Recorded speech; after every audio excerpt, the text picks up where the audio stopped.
ఇవాళ ఆదివాసీల మీద జరుగుతున్న యుద్ధాలు అంతం కావాలని, అంతర్యుద్ధం అంతం కావాలని, శాంతి నెలకొలాలని కోరుకుంటున్న మీ అందరికీ. సోనీ గారు మాట్లాడుతూ బస్తర్ బచావో అని అడిగినారు మనల్ని. ఆమె చాలా కాలంగా భారతదేశాన్ని అడుగుతున్నది. ఈ సమస్య ఏమో భారతదేశ ప్రభుత్వం మావోయిస్టుల సమస్యగా చెప్తున్నది. మావోయిస్టులని మార్చి 16 వరకు వచ్చే సంవత్సరానికి అంతం చేస్తా అని అమిత్ షా గారు అంటున్నారు. కానీ పౌర సమాజం అనేది శాంతిని కోరుకునేది కాబట్టి, బాధితులందరూ ఆదివాసీలు కాబట్టి, మావోయిస్టులకి లేదా ప్రభుత్వానికి జరుగుతున్న ఘర్షణల్లో చాలా విషయాలు ఇమిడి ఉన్నాయి కాబట్టి మనం ఒక జోక్యం చేసుకొని కనీసం శాంతి నెలకొల్పడానికి, చర్చలు జరగడానికి మాట్లాడుకుందామనే సమావేశాలు జరుగుతున్నాయి. ఇక్కడ శాంతి committee justice Chandrakumar, Haragopal sir, అట్లాగే వీళ్ళంతా కలిసి, జంపన్న వీళ్ళంతా కలిసి ఒక ప్రయత్నం చేసినారు. దాని నుంచి మావోయిస్ట్ పార్టీ ప్రకటన కూడా వచ్చింది. తర్వాత ఇవాళ భారత్ బచావో ఒక ప్రయత్నం చేస్తున్నది. వాళ్ళకి ముందుగా అభినందనలు.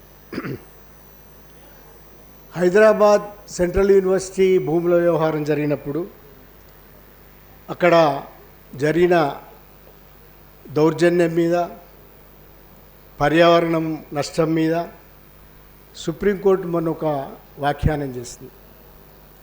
వందలాది బుల్డోజర్లు వచ్చి అక్కడ ఉంటే అక్కడ ఆ శబ్దాలకి పక్షులు, జంతువులు బెదిరిపోతుంటే, కుక్కలు వాటి వెంటబడుతుంటే మా హృదయం ముక్కలైపోయింది అని సుప్రీంకోర్టు వ్యాఖ్యానించింది. కానీ ఒక వెబ్సైట్లో బస్తర్ నుంచి వచ్చిన ఒక స్టోరీ, ఏదో పండుగ జరుగుతుంటే టీనేజ్ పిల్లలు, ఒక 20 మంది టీనేజ్ పిల్లలు ఎన్కౌంటర్ ప్రారంభమైంది. వాళ్ళందరూ కాసగడ్డిలోనో కోసగడ్డిలోనో అక్కడ ఉండి ఒక పెద్ద గడ్డిలో దాక్కున్నారు. ఆ పిల్లల్లో 6 మంది చనిపోయినారు. దీనికి ఒక పోలిక ఉంది. ఇక్కడ చిన్న అరణ్యాన్ని ధ్వంసం చేసినందుకు జింకలు అవన్నీ చనిపోయినాయి కుక్కల బారిన పడి. అక్కడ 7,000 ఎకరాల పైబడిన చాలా అతిపెద్ద, భారతదేశంలో అతిపెద్ద అటవీ ప్రాంతాలలో మనుషుల వేట జరుగుతున్నది. ఇది ఒక కఠినమైన వాస్తవం. పేరు మావోయిస్టుల మీద యుద్ధం కావచ్చు, మావోయిస్ట్ ముక్త్ భారత్ కావచ్చు, కానీ బస్తర్లో కానీ, దంతెవాడలో కానీ, ఛత్తీస్గఢ్ మొత్తంలో జరుగుతున్నంతా కూడా 3 విషయాలు. గ్రౌండ్ రియాలిటీ ఏంటి, గ్రౌండ్లో ఏం జరుగుతున్నది? అక్కడ పారామిలిటరీ, పోలీసులు, తర్వాత సల్వాజూడం కాలం నుంచి వస్తున్న ఒక సంప్రదాయంగా డిఆర్జీ, ఈ 3 ఫోర్సెస్ కలిసి 6-7 మందికి ఒక పోలీసులాగా వ్యవస్థ నడుస్తున్నది. దీనివల్ల ఏమవుతుంది గ్రౌండ్ రియాలిటీలో? ఒకటి, మనకు తెలుసు, మనం తెలంగాణ పక్కనే ఉన్నాం కాబట్టి చాలా కాలంగా అక్కడి నుంచి వలసలు వస్తున్నాయి. ఇది విస్థాపితం, అక్కడి నుంచి బయటపడే పరిస్థితి. ఆదివాసీలు, మూలవాసులని మనం చెప్పుకునే వాళ్ళు అక్కడ బతికే పరిస్థితి లేదు. రెండవది హింస. ఈ హింసలో ఒక్కొక్కసారి 40 మంది, 30 మంది, 20 మంది. ఈ చనిపోతున్న వాళ్ళందరిలో మావోయిస్టులు ఎందరు? చనిపోతున్న వాళ్ళని సరే, మనం మావోయిస్టుల హక్కుల గురించి అట్లా ఏకపక్షంగా జీవించే హక్కు, అభిప్రాయాలు ఉన్నందుకు చంపడము, ఆయుధాలు పట్టుకున్నందుకు చంపడము, ఇతర నాగరిక పద్ధతులు ఉంటాయి కదా అని కూడా మాట్లాడడం లేదు. ఇప్పుడు మనం మాట్లాడుతున్నది ఏమిటంటే 300 మంది ఆదివాసీలు ఈ ఎన్కౌంటర్లలో చనిపోయినారని ఒక వార్తలు వస్తున్నాయి, విచ్ ఈజ్ ఫ్యాక్ట్. ఒకటి నిర్వాసితులు కావడము, ఒక దిక్కు హింస, రెండవ వైపు అక్కడ బతకలేని ఒక అనిశ్చిత పరిస్థితి. ఇది ఇవాళ మనం ఆదివాసీలకు ఇస్తున్న కానుక. ఇది గ్రౌండ్ రియాలిటీ. ఈ గ్రౌండ్ రియాలిటీలో మనలాంటి వాళ్ళు చూస్తూ ఉండాలా? సరే, నేను అది కూడా మాట్లాడడం లేదు. హక్కులు, రాజ్యాంగము, మీరు రాజ్యాంగం ప్రకారం నమ్మి మీరందరూ రాజ్యాంగం ప్రకారం పనిచేయండి, చట్ట ప్రకారం పనిచేయండి అని కూడా అడగడం లేదు. ఎందుకంటే ఇప్పుడున్న వ్యవస్థకి, కేంద్ర ప్రభుత్వ వ్యవస్థకు రాజ్యాంగం మీద నమ్మకం లేదు, నిజమే, తెలుసు అందరికీ. దాని మూల సూత్రాలు తెలిసిన వాళ్ళందరికీ తెలుసు. అట్లనే మరోవైపు వాళ్ళు ఎవరైతే ముక్త భారత్ చేద్దాం అనుకుంటున్నారో మావోయిస్టులకు కూడా రాజ్యాంగం మీద ఏమంత నమ్మకం లేదు, గౌరవం లేదు. వేరు కారణాల వల్ల వారు రాజ్యాంగాన్ని నమ్మరు. కానీ ఈ కాన్ఫ్లిక్ట్లో బాధితులు ఎవరు, ఈ సంఘర్షణలలో బాధితులు ఎవరు, మనం దాని గురించి పట్టించుకుందాం. ఎందుకంటే సోని విజ్ఞప్తి చేసింది మనకి. ఆమె అక్కడి నుంచి వచ్చిన భూమిపుత్రిక. ఆమె ఏమన్నదంటే బస్తర్ని బచాయించండి అని అడుగుతున్నది ఆమె. సరే, మనం సుదూర ప్రాంతంలో ఉండవచ్చు, కానీ మనం ఇక్కడ అనుభవించి ఉన్నాం కాబట్టి ఈ విషయాలన్నిటి వల్ల మనం దాని గురించి మాట్లాడదాం.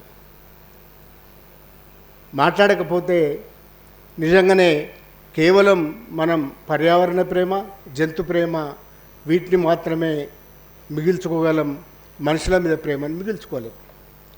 పౌర సమాజం అనేది నిజంగానే శాంతి అనేదాన్ని ఎందుకు కోరుతున్నది అనేది అర్థం చేసుకుంటే తప్ప ఇది అర్థం కాదు. రెండో వైపు ఏం జరుగుతున్నది, చర్చలన్న ప్రతిసారి మనకి ఈ మధ్యలో ఇక్కడ ఒక మేధావుల మీటింగ్ జరిగింది. వాళ్ళు కూడా మేధావులే కాబట్టి వాళ్ళు పూర్తిగా నక్సల్బరీ రాజకీయాలకు వ్యతిరేకమైన వాళ్ళు, నక్సల్బరీ విశ్వాసాలకు వ్యతిరేకమైన వాళ్ళు, సాయుధ పోరాట పంథా ద్వారా ఈ ప్రభుత్వాలు మారడం ఇవన్నీ ట్రాష్ అని అనుకునే వాళ్ళ మీటింగ్ ఒకటి జరిగింది. వాళ్ళు ఏమంటారు, ప్రధానంగా చర్చల ప్రతిపాదనంతా కూడా నక్సలైట్లు బలహీనపడ్డప్పుడు, ఈ బలహీనపడ్డ సమయాలలో ఇట్లాంటి బయట ఉన్న ఆర్గనైజేషన్స్ తోటి వాళ్ళు ఒక ప్రతిపాదన ఇస్తారు, చర్చలు అంటారు. ఈ చర్చలన్న తర్వాత వచ్చిన వెసులుబాటును ఉపయోగించుకొని బలపడతారు అనేది పెద్ద మనుషులందరూ మాట్లాడినారు. ఫ్యాక్ట్ అది, నిజమా?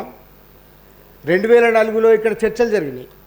2004లో ఉమ్మడి ఆంధ్రప్రదేశ్లో పీపుల్స్ పవర్ పార్టీ రాష్ట్ర కమిటీ తరఫున వచ్చి ఇక్కడ హైదరాబాద్లో చర్చలు జరుగుతుంది. ఆ చర్చల పర్యవసానం చాలామందికి తెలుసు.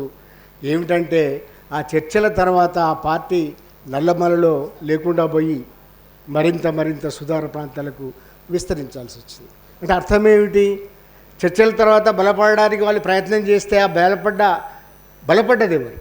ప్రభుత్వం బలపడ్డది. ప్రభుత్వం అన్ని రకాల బలపడి ఇక్కడ రాజకీయాలే లేకుండా పోయే పరిస్థితి కూడా వచ్చింది. అంటే ఎందుకు ప్రచారం చేస్తున్నారు అట్లా? నిజానికి వెసులుబాటు కోసం నక్సలైట్లు ప్రయత్నం చేస్తున్నారా, మనం అందరం వాళ్ళ కోసం ప్రయత్నం చేస్తున్నామా అనేది ఇక్కడ కాదు. మనం నిజంగానే ఒక స్పిరిట్ మిగిలి ఉన్నది కాబట్టి, ఆదివాసుల మీద జరుగుతున్న ఒక యుద్ధాన్ని అంతం చేయాలనుకుంటున్నాం కాబట్టి, అట్లాగే అక్కడ జరుగుతున్న కాన్ఫ్లిక్ట్లో శాంతి కావాలి కాబట్టి మనం అడుగుతున్నాం. ఇది మన బాధ్యత. ఎందుకు బాధ్యత అంటే, నిజానికి రాజ్యాంగపరమైన వ్యవహారాలు మాట్లాడడానికి కూడా మనం అంటలేము. అదంతా ఒక కాన్ఫ్లిక్ట్ జరుగుతున్నది, మీరు ప్రశాంతంగా ఉండండి. ఎందుకు అడుగుతున్నామంటే, ఎప్పుడైతే శాంతి ప్రయత్నాలు ఇక్కడ ప్రారంభమైనావో, ఆ ప్రారంభమైన తర్వాత మావోయిస్ట్ పార్టీ నుంచి సరైన ప్రతిస్పందన వచ్చింది. కాల్పుల విరమణ పాటిద్దాం, ఒక శాంతియుత వాతావరణాన్ని కల్పించడానికి ముందు ఒక అనువైన వాతావరణాన్ని కల్పించుకుంటే చర్చలు సాధ్యమే అనేది ఆ ప్రకటన సారాంశం. నిజానికి వాళ్ళ నుంచి ఒక సూచన వచ్చింది. ఈ సూచన వచ్చిన దానికి విరుద్ధంగా ఇద్దరు ప్రముఖులు, కేంద్ర ప్రభుత్వం తరఫున హోంమంత్రి, ఛత్తీస్గఢ్ ప్రభుత్వం తరఫున అక్కడ విజయ్ శర్మ, ఇద్దరూ మాట్లాడినారు. వాళ్ళిద్దరు అడిగిన విషయం ఏమిటి? వాళ్ళిద్దరు అడిగిన విషయం ఏమిటంటే, ఆయుధాలు వీడండి, జనజీవన స్రవంతిలో కలవండి. జనజీవన స్రవంతిలో కలిసిన తర్వాత చర్చల అవసరం ఉండదు. జనజీవన స్రవంతి అనే దాంట్లోకి వచ్చిన తర్వాత ఆయుధాలు విడిచిపెట్టిన తర్వాత చర్చల అవసరం ఉండదు. దానికి చర్చలు చేయాల్సిన పని కూడా ఉండదు. ఎందుకంటే దాని తర్వాత వచ్చే పునరావాసాలు, నేపాల్లో లాగా మిలిటరీలో చేర్చుకోవడం, ఇట్లాంటి ఏదో ఉంటాయి కథలు తప్ప అది నిజానికి అట్లా ఉండదు. దాని తర్వాత నిజానికి లొంగిపోండి లేదా చచ్చిపోండి అనే విషయం. ఈ లొంగిపోండి లేదా చచ్చిపోండి అని అంటే అర్థం ఏమిటి? మీరు లొంగిపోతారా లేక చచ్చిపోతారా మీ ఇష్టం, తెలుసుకోండి. దీని సారాంశాన్ని సోని ఆమె మాటల్లో బ్రహ్మాండంగా చెప్పినారు. లొంగిపోతే ఏమవుతుంది? అక్కడ ఉన్న వాళ్ళందరూ మావోయిస్టులా? కాదు కదా. ప్రభుత్వ లెక్కలే చెప్తున్నాయి. ఇంకా 100 మంది మిగిలినారు, 1000 మంది మిగిలినారు, 2000 మంది మిగిలినారనే ప్రభుత్వ లెక్కలు. మావోయిస్టులు అంటే 1000 మంది అని మిగిలినారని. మిగతా లక్షలాది మంది లొంగిపోవడం అంటే అర్థం ఏమిటి అంటే, సోని మాటల్లోనే లొంగిపోయిన మావోయిస్టులు అనే దాన్ని సుప్రీంకోర్టుకు చూపించిన తర్వాత జరిగే పరిణామాలను ఆమె చెప్పినారు. మనం విని ఉన్నాం. అంటే భవిష్యత్తులో ఏం జరిగిపోతున్నాయి. ఇట్లాంటి పరిస్థితులలో ఒకవైపు పౌర సమాజం చేస్తున్న ప్రయత్నాలను కూడా శంకిస్తున్న ప్రయత్నాలలో మనం ఎట్లా చేయగలం దీన్ని? మావోయిస్టులు సిద్ధంగా ఉన్నారు, ప్రభుత్వం సిద్ధంగా లేదు. కానీ 2 స్టేట్మెంట్ల తర్వాత కూడా 2 ఎన్కౌంటర్లు జరిగినాయి. 3 ఒకసారి చనిపోయినారు, 2 మొన్న చనిపోయినారు. ఈ 5 ఎన్కౌంటర్ తర్వాత కూడా దీన్ని ఎట్లా ఆశాభావంగా ముందరు తీసుకుపోవడం? నిజంగానే మన దగ్గర ఉన్న బలమే ఉంటుంది. నిజానికి చాలామంది మధ్యలో రాస్తున్నారు.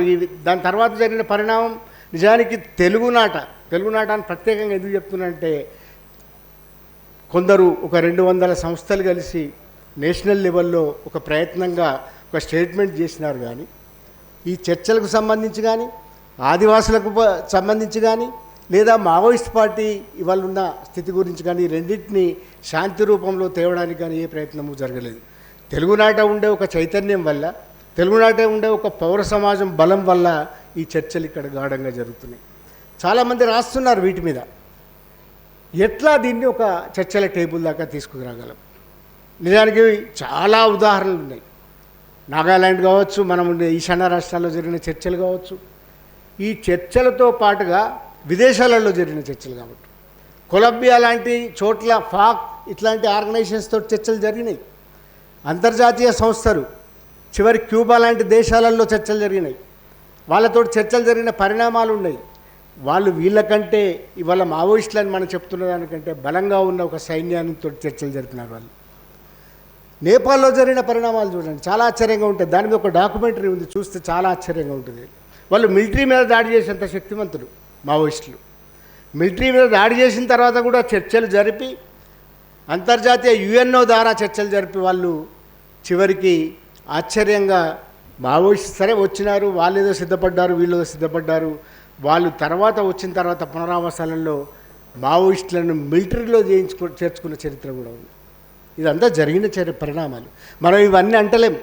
మొదటి మీద ఒక చర్చల టేబుల్కి రండి. అక్కడ మానవహరణం జరుగుతున్నది.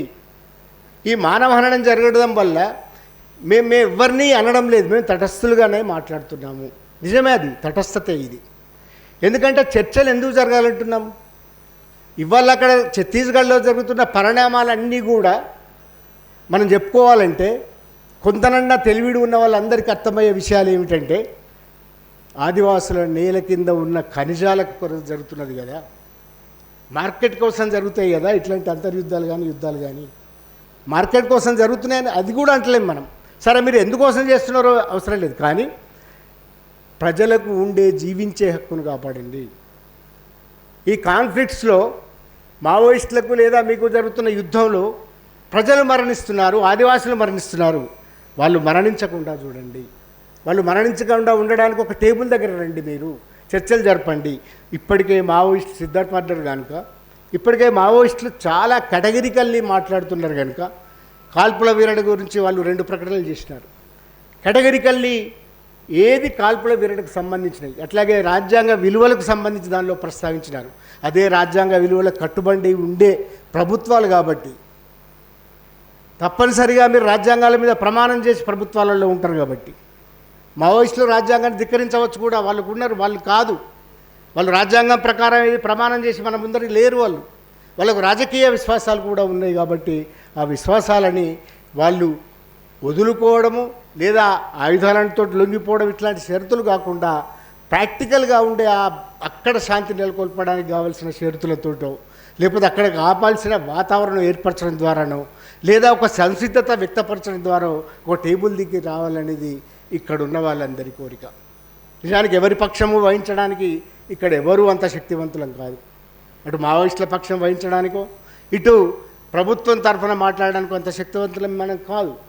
పౌర సమాజం అంతా శక్తివంతంగా ఉండదు. కానీ ఒక మానవ హరణాన్ని ఆపడానికి, అక్కడ జరుగుతున్న పరిణామాల్ని, హింసని ఆపడానికి, అక్కడ జరుగుతున్న నిర్వాసితత్వము, అనిశ్చితిని ఆపడానికి మనం ఈ ప్రయత్నాలు చేస్తున్నామని గుర్తుపెట్టుకోవాల్సి ఉన్నది. కానీ చాలా కాలం మారిన తర్వాత ఇవాళ ఎందుకు ఇంత ఆటంకంగా ఉన్నది? మావోయిస్టులు సిద్ధపడ్డా ఎందుకు రావడం లేదు? వాళ్ళు బలహీనపడ్డాడని భావిస్తున్నారా? లేదా ఇది వెసులుబాటు కోసం వాళ్ళు చేస్తున్న ప్రయత్నాలని భావిస్తున్నారా? లేదా అంతిమ యుద్ధం ఏదో చేద్దాం, నిజంగానే 16th దానికి ముందో మనం వీళ్ళని నిర్మూలిద్దామని అనుకుంటున్నారా? ఇది ప్రభుత్వం ఈ ఆలోచనలు చేస్తే మాత్రం ఒకటి గుర్తుపెట్టుకోవాల్సి ఉంటుంది. నిజానికి అంతకుముందు కోర్టులన్నీ కూడా హింస ప్రతిహింసలకు సంబంధించి కానీ, హింస ఎవరు చేస్తున్నారు ప్రతిహింస ఎవరు చేస్తున్నారు అనే దానికి కానీ, రాజకీయ అభిప్రాయాలు కలిగి ఉండడం అనేది నేరం కాదనడంలో కానీ, ఇది వాక్ స్వాతంత్రంలో భాగము అశాంతి అనేది కానీ, ఈ అశాంతి మన లక్షణం అనేది కానీ ఇంతకుముందు కోర్టులకు కూడా అభిప్రాయాలు ఉండేది, తీర్పులు కూడా వచ్చినాయి. అంటే మన రాజకీయ విశ్వాసాల వల్ల మనం నేరస్తులం కాదు, మన రాజకీయ కార్యాచరణ ద్వారా కావచ్చేమో. సాయుధ పోరాటం అంటే సాయుధ పోరాటం చేస్తే కావచ్చేమో, కానీ సాయుధ పోరాట రాజకీయాల మీద విశ్వాసం ఉంటే కాదనే తీర్పులు కూడా వచ్చినాయి. కానీ కాలం మారింది. ఎప్పుడైతే ఈ ప్రభుత్వం వచ్చిందో, ఈ ప్రభుత్వం నిజానికి మన్మోహన్ సింగ్ మొదలుపెట్టినాడు అంతర్గత శత్రువు వామపక్ష తీవ్రవాదులని. ఈ ప్రభుత్వం దాన్ని చివరిదాకా తీసుకెళ్ళి అంతర్గత శత్రువులు ప్రధానం, ఈ అంతర్గత శత్రువుల ఆలోచనలు ప్రధానం, ఈ ఆలోచనలే దేశానికి ప్రధానం అని చెప్పిన వాళ్ళు ఈ దోవల్ లాంటి రాజకీయవేత్తలు, వాళ్ళ వల్ల వచ్చిన సలహాదారులు, వాళ్ళ వల్ల వచ్చిన అభిప్రాయాలు. అందువల్ల ఏమంటున్నారు, ఇట్లా ఉండడం కూడా అర్బన్ నక్సల్ తత్వం అనేది. మనం అడుగుతున్నది ఆదివాసుల గురించి, ఆదివాసులలో ఈ హింస వల్ల ఏర్పడిన పరిణామాల గురించి అయితే అక్కడ జీవితం నాశనంగా అవుతుందని మనం కోరుకుంటే మీరు కూడా అర్బన్ నక్సల్ అంటే మనం ఏం చేయలేం. ఎందుకంటే అంతకంటే అన్యాయమైన మాట ఇంకొకటి ఉండదు. నిజానికి భారతదేశపు ఆత్మ, ఈ భారతదేశపు వాక్ స్వాతంత్ర హక్కు అశాంతిలో ఉంది. అశాంతి మన హక్కు, అశాంతి గురించి అడగడం మన హక్కు. అశాంతి నుంచి వచ్చే విప్లవాలు కావచ్చు, అశాంతి నుంచి వచ్చే ఆందోళనలు కావచ్చు, అది వాక్ స్వాతంత్రంలో అంతర్భాగమైనవి. అది గుర్తుపెట్టుకోవాల్సి ఉంటుంది ప్రభుత్వాలు. మనం ఏం తప్పు చేయడం లేదు. భారతదేశంలో ఆలోచించేవాళ్ళు, భారతదేశంలో కనీసం మనుషుల గురించి పట్టించుకునేవాళ్ళు, పర్యావరణాలు 1,00,000 విషయాలు చెప్పొచ్చు కాక మనుషులే చచ్చిపోతున్నప్పుడు పట్టించుకునేవాళ్ళు ఈ భారతదేశపు ఆత్మలాగా నేను భావిస్తూ మనం అందరం ఈ ప్రయత్నాన్ని ముందుకు తీసుకుపోదాం. అది ఎట్లున్నా కూడా ఇది వాక్ స్వాతంత్రంలో అంతర్భాగం కనుకనే ఈ ప్రయత్నాల్ని మరింత చేసి మావోయిస్టులు సిద్ధపడరు కనుక కేంద్ర ప్రభుత్వం కూడా సిద్ధపడాలని కోరుకుంటూ సెలవు తీసుకుంటున్నాను. Thank you.